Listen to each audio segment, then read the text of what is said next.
Dillian the Body Snatcher right here. It's a champ. Big up to Sporting Icon. Subscribe. Otherwise, I might pay you guys a visit.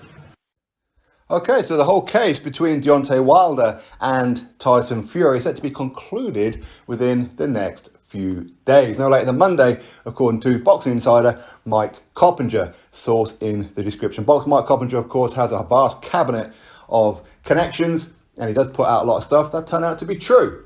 Okay, and of course, got like a little blue tick next to his name as well, so it's going to be quite important, right? So that's what he's saying. Now, I know a lot of people have their own thoughts and opinions as to how this case should go and how this case will go. Ultimately, it's just pie in the sky, people just guessing, okay? But ultimately, when it comes to me and my thoughts on this particular situation is, who am I likely to believe? Am I likely to believe Deontay Wilder's fan base, the Wildettes, the twerk army? Am I more likely to believe their narratives? I mean, these are the people who put out all kinds of narratives that Tyson Fury cheated with egg weights and the referee was drunk. Mark Breland, Deontay Wilder's trainer of 12 years, spiked the water of Deontay Wilder. The Nevada State Athletic Commission was on the side of Tyson Fury. Yeah, a Brit in America, good one. The costume was heavy and whatever else. Am I likely to believe them or somebody who's actually involved in the case? Such as, I don't know, Bob Arum. Bob Arum, who I've interviewed on 2 occasions during this particular saga. When we've spoken about these, he said to me, Wilder has no leg to stand on. Wilder will not win this case. Any lawyer worth his salt will not be representing Wilder with the true belief that Wilder will win this case. Bob Arum, who has spent a great chunk of his life in law. He's a former lawyer who was part of the legal team for the Kennedys for a long, long time.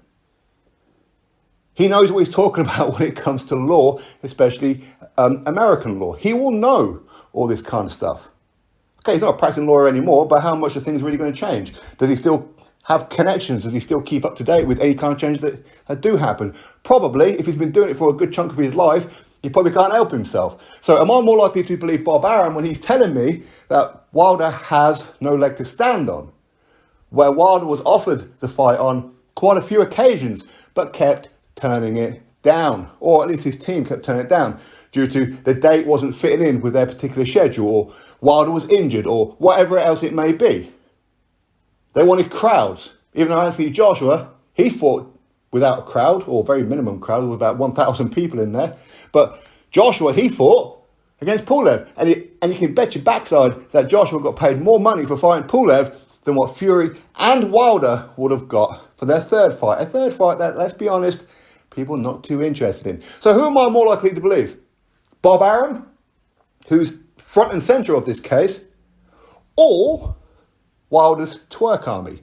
Those who want to sit online claiming that they know what's going on because they want to convince the masses that they are right when it comes to Wilder. These are the same people who are in bed with Wilder for the longest time. These people have no clue. They've just freshly walked out of the welfare office. That's what they've done. Not all of them. I'm sure some of them may have some good jobs, maybe at McDonald's or Burger King. But, and I'm saying that to believe all the kind of things that Wilder has been saying and really support him and call him a king, you've got to have your educational mind quite low. By the way, I like McDonald's and Burger King. For anybody who works there, if you want to send me some free stuff, give me a bell. Now, these are the same people who just love Wilder. They say things as a matter of fact because they want it to be true, even though they've got absolutely no clue themselves. They may claim to have some kind of legal background. They may claim to know this, that, and the other, but they don't. They don't know more than Bob Arum. Am I likely to believe these people who are probably at home with their partners, if of course they have their partners, unlikely, but if they do, we say, oh, come on, baby, you know I can't do nothing unless you wear that Bomb Squad t-shirt and wear that Deontay Wilder mask. Come on, baby, would you mind if I called you Deontay? Come on, baby, can you twerk for me? Please, baby, twerk for me. Twerk the same way that Deontay Wilder does. Yeah, that's it, baby. Now I'm ready. Now I can perform. Am I going to believe these people or Bob Arum? I'm going to believe Bob Arum, aren't I? Of course I am. But ultimately, you never know. Now, the person who's handling this case is Daniel Weinstein, is a former judge. Bob Arum told me that he's like a real class guy, very, very fair guy as well. How's he going to award it? Apparently this isn't about a third fight for Deontay Wilder. This is about hopefully getting some kind of compensation. But moreover, this is about trying to convince his own fan base that he still has a little bit of credibility to try and convince them, because they'll believe anything that he says. You know, they'll get in bed with all kinds of things that he says, but of course ignore the fact that he said he wants to be pregnant. Fact, by the way, not my opinion. Wilder said he wants to be pregnant. He can't stop himself twerking every 30 seconds. Again, all the footage is out there online of him doing it many, many times. But ultimately, is he, or does he really want the fight? Apparently no. Apparently he's hoping for some kind of conversation, but isn't really believing he's going to win. Because ultimately, Shelley Finkel has got a law degree himself. He will know. He will know. But Wilder's doing it to convince certain people that he actually wants to fight, just so they carry on supporting him, just so they'll watch him and give him a pass to go fight an absolute trash can next. Because you know that's what it's going to be, don't you? You know it ain't going to be nobody who's that good.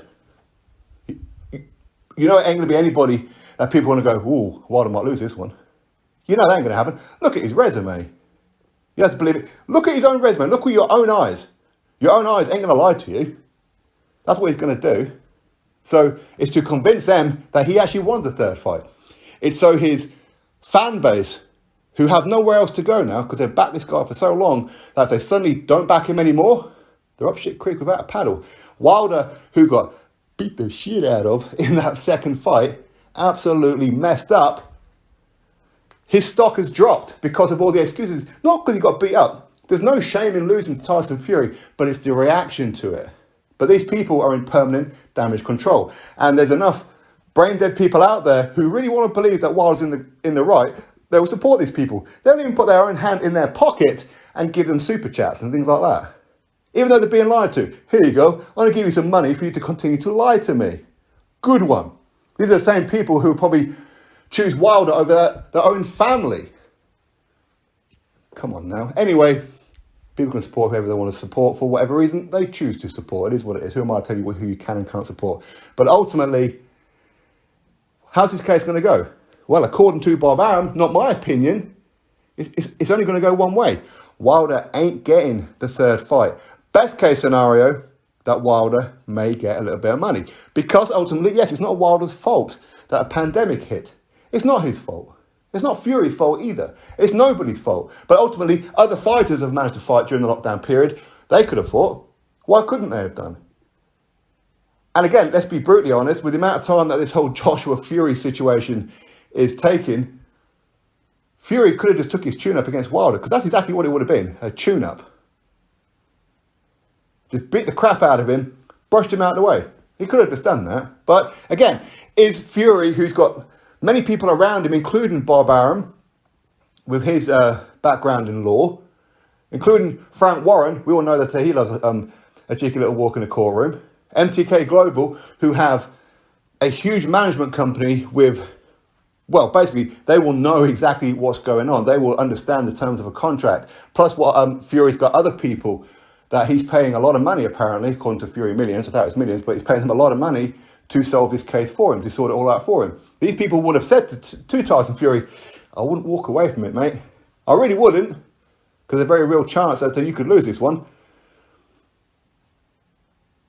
Do you know why he walked away? Do you know why? Right after he had a meeting with, Daniel Weinstein, about a week or so ago, when he got on a private plane with Bob Arum to go have another meeting. He came out of that meeting full of confidence, saying, come on, Joshua, let's get this fight done. What are we waiting for? That's what Tyson Fury's doing, because he's very, very confident of how that meeting went, that Wilder ain't winning. Anyway, we'll have to wait and see. What do I know, right? What do I know?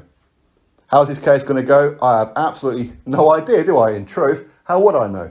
But as I said before, I can only go by what it is that Bob Arum's told me. And what Bob Arum's told me, as I've said to you before, Wilder ain't winning this case. Wilder ain't getting nothing out of this case. But of course, if and when that happens, Wilder's fan base will turn on the adjudicator or the judge, the former judge of this particular case during this whole situation. Probably call him a racist. He's good friends with Bob Arum, and the whole system is against Deontay Wilder. They'll come out with something because there's enough stupid people out there to believe them, just so they can continue with their content, rather than people actually going, you know what, enough's enough now. Now you're doing overkill. You've been milking it. You've been lying to us for a long time. See you later. I'm never watching your stuff again. As I said, there's enough stupid people out there. Anyway, that is what it is. In time, we'll find out. Maybe I'm wrong on the whole situation. Who knows? But again, can a judge really order Tyson Fury to fight Wilder? And nobody in the world can order Tyson Fury to fight Wilder. The only people who could potentially order it is the WBC. And they ain't doing it. They're staying out of it. They want the undisputed fight. Think about it. It's all either A, about money for Wilder, or B, about trying to hold on or salvage any kind of credibility he's got left. Anyway, time will tell. Drop your thoughts below. Click thumbs up. Subscribe. Catch you on the next video.